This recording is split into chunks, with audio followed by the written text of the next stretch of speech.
Alors voilà, nouvelle vidéo, bonjour à tous, nouvelle vidéo concernant un appareil qui est tombé en panne.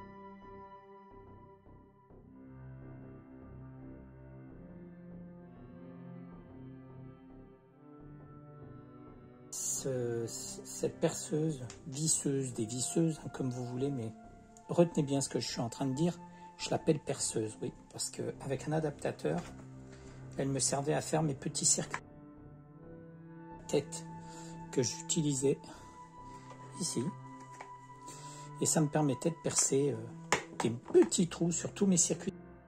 C'était super intéressant, c'était super pratique de l'utiliser, et ça m'a beaucoup dépanné d'ailleurs. Donc cette visseuse des visseuses qui me sert de perceuse aussi, parce qu'elle avait un fort potentiel, elle avait une puissance assez intéressante au niveau de son moteur.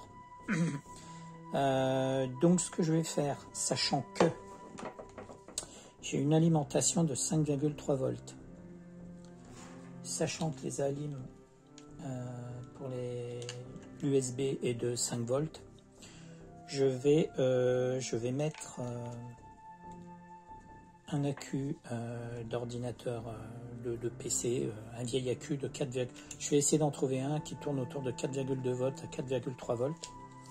Et comme j'ai ce qu'il faut au niveau du circuit pour réduire à quasiment 3 volts et des poussières, pour moi il n'y a pas de souci, ça va pouvoir recharger sans le dégrader.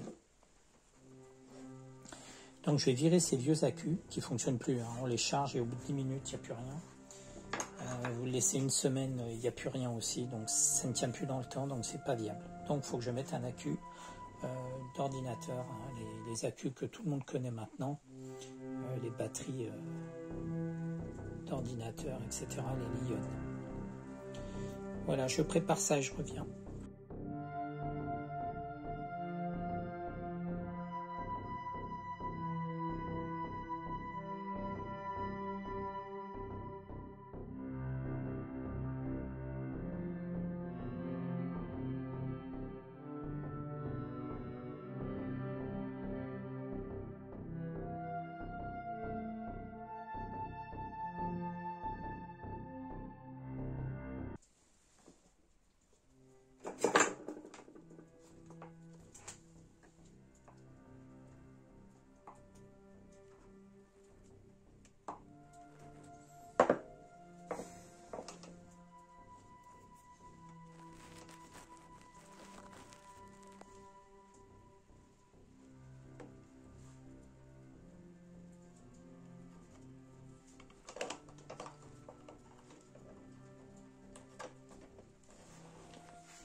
Oui, pour l'instant, j'ai pas envie de mettre d'adaptateur pour que ça fonctionne en USB.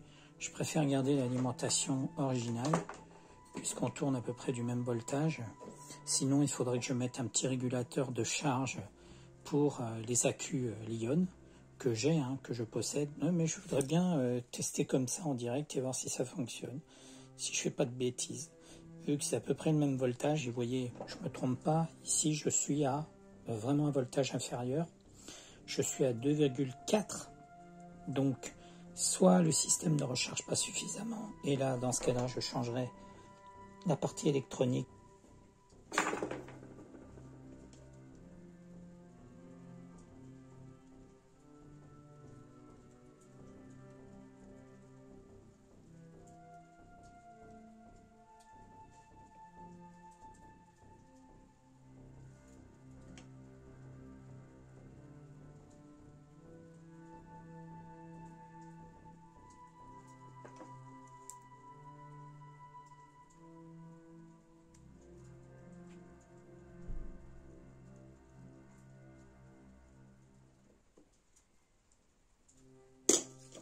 Je vais chercher une pile Li-ion.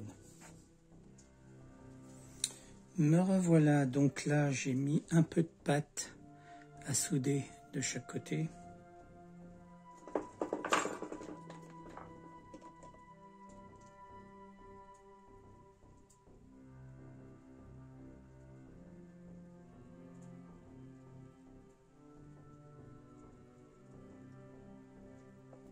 Voilà, là j'en ai une. faire l'autre côté.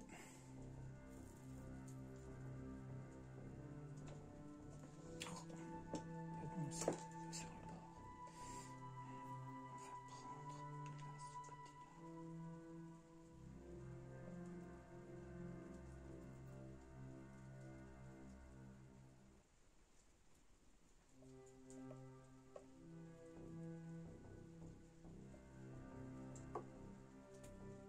Là j'ai une accroche et là j'ai une accroche. Donc maintenant on va souder ça ensemble.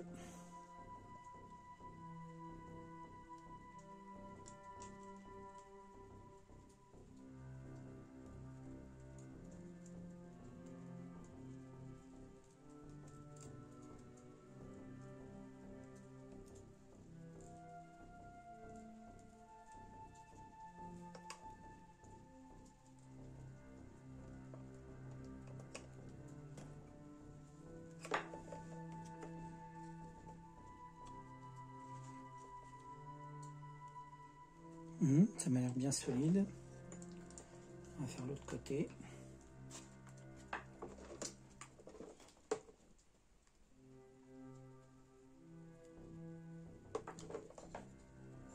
Voilà, c'est bien. Il faut que ça tienne quand même. Et là, il faut vraiment que je le mette au milieu.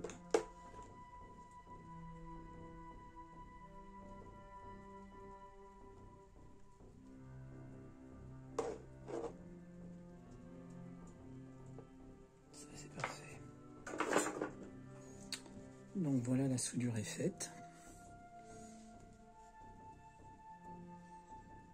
Et l'autre côté un peu plus cochon, mais ça tient.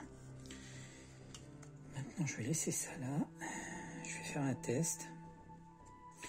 La batterie ne doit pas être complètement déchargée, donc normalement, je devrais pouvoir l'utiliser. Attendez, il faut que je remette ça ici. J'espère que je l'ai mis comme il faut. Et là, je vais faire un test. Parce que normalement, la batterie n'est pas complètement déchargée. Je vais vérifier qu'il n'y a pas de court-circuit.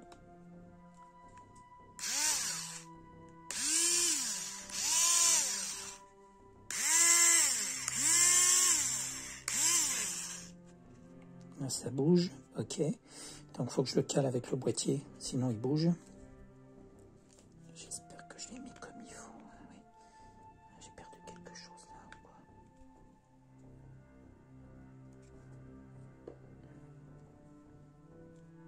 Non, ça doit être bon.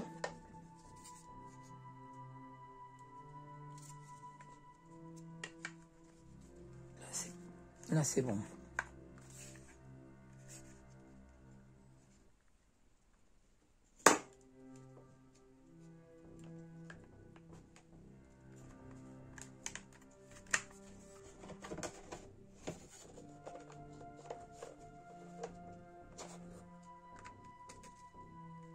Non, il faut mettre autre chose.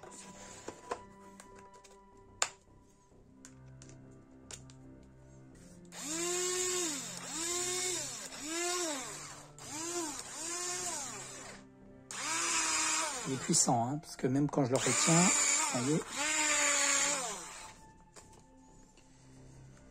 Bon, on essaye comme ça. Je vais le recharger. Je vais voir si la queue ne chauffe pas par hasard. Et j'ai fini. J'ai remplacé ce qu'il faut. Comme je vous dis, je ne m'occupe pas de changer le système de charge pour l'instant. Je le ferai peut-être plus tard. Là, pour l'instant, je veux tester la queue et voir combien de temps il dure. Donc, pour l'instant, ça fonctionne.